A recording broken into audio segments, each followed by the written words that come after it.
Hi everybody and welcome to attempt number 5 to record a fucking update video.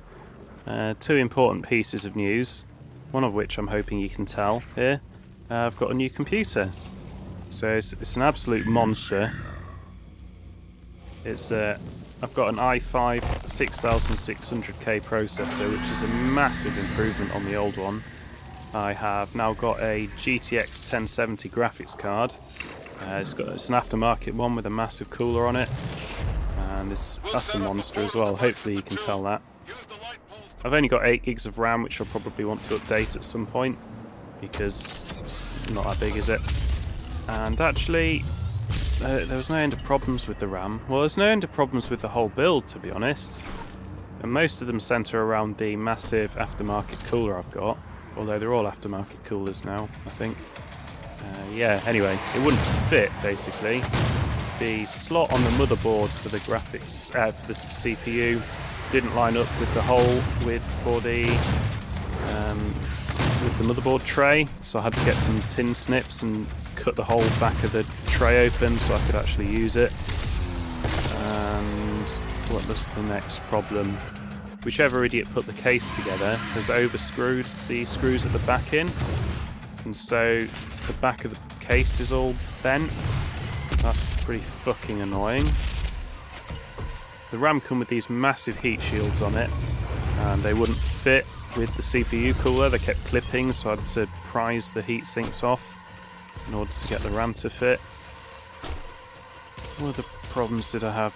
Just no end of problems. I think the top fins on the cooler are now broken, but I don't know if it shipped like that or if it was when I was messing around trying to get it to fit. So it's not necessarily a review of the actual thing itself, but I've installed 2 aftermarket coolers and they've both been an absolute nightmare. I couldn't recommend either of them. That was a Zalman and this is a Phanteks, and they're just both a nightmare. So I think that pretty much covers the new PC. Good, bad news though, I got fired. I was working for 2 jobs, and another pharmacist at one shop basically had a tantrum and quit, and then took me and another guy's all our shifts at shop number 2. We both just got fired the next day, so that was bullshit. But silver lining, I've replaced it with about 3 or 4 times as many hours.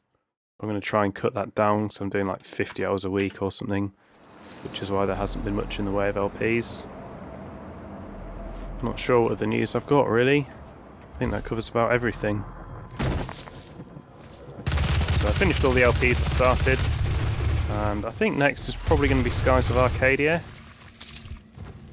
Other games I'm probably going to LP are going to be Jade Empire, Shining Force 3, the sequels to Mass Effect I should probably do. What else would I... I'd like to LP Xenogears, but I don't think I can make the commitment. Oh, I missed you there. It's hard to play this game while you're talking, actually. Even though I finished it. Really, really good. 10 out of 10. Kinda like to do Planescape Torment, because I've got all the books and can probably add something to that. But I don't think I can make the commitment to that either. Windows 10, absolute garbage. No benefits over Windows 7 that I can see whatsoever. Seems to get on worse with my push to talk pedal. I'm not pushing backwards here. I'm not pressing any. So yeah, worse with that than Windows 7. Not that that is anyone's main concern, but you have to spend like 2 hours or something ridiculous trying to take all the security off it so you can actually use your computer and actually read and write to program files, which is absolutely fucking stupid. Yeah, that's a major problem. And recording was just an absolute nightmare. The files keep coming out corrupt almost every time. The sound gets all garbled the first few times. I think that's probably because I had the mic set to 44 kilohertz and the recording at 48, I think. So hopefully that's at least solved. What other problems did I have? Loads of problems. 99 problems. And absolutely no benefit. It doesn't seem to do anything better than Windows 7. Intrusive spyware, loads and loads of bloatware. You can't turn Windows Update off without disabling about 7 or 8 services. Just garbage, honestly, absolute garbage. What else have I been up to? Yeah, that's probably all the news I've got, really. I hope I don't have to record this like a 6th time, that would suck. Right, I'm done. If this didn't work, I'll just give up. No updates. Thanks for watching.